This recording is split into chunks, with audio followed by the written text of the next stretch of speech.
Hello guys, welcome to this channel. On today's video, I will show you guys very new update from Notebook LM that I love it so much, which is very simple feature that I don't know why it takes so long for Google to launch this feature.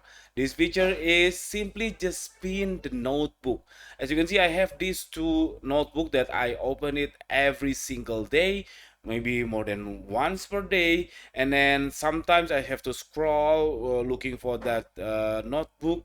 But today we have this pin feature that I love it. I really love it. How to doing that is really easy. You just find the triple dot on each of your notebook. For instance, this one, you just press on it and then click pin to top. I don't know why Google takes so long to launch this feature. Okay, that's very good. Thank you, Google. And also, don't forget to subscribe this channel. Thank you for watching. See you in the next video. Bye bye.